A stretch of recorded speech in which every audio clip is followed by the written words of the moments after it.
हाथी और चींटी की है।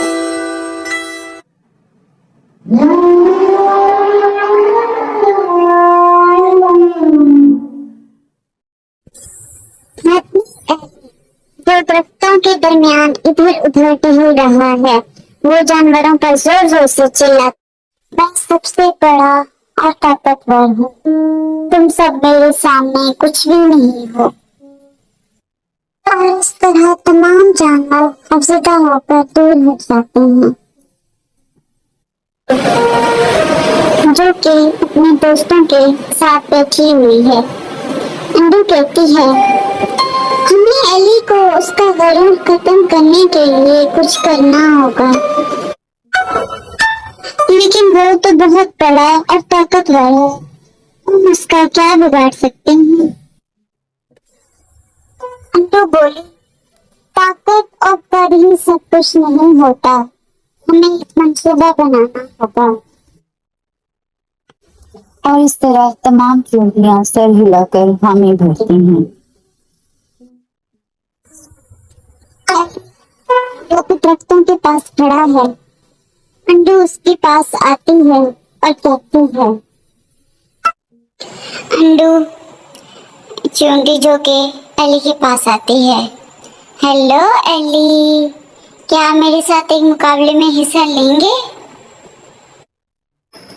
हाथी एली, मुकाबला तुम मेरे साथ? ये तो बहुत हंसी की बात है, हा हा हा। ठीक है, मैं तैयार हूँ।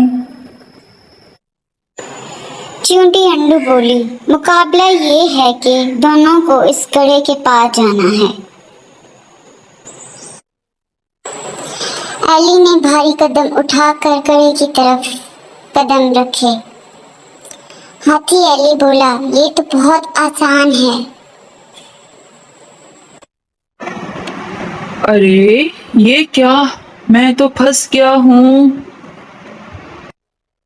और दूसरी तरफ अंडू किनारे किनारे से चलती गड्ढे के पार पहुंच जाती है। चींटी अंडू बोली कि देखो एली, हर कोई अहम है, चाहे वो कितना भी छोटा हो या बड़ा, तुम्हारी ताकत और कद का गरूर तुम्हें मुश्किलात में डाल सकता है।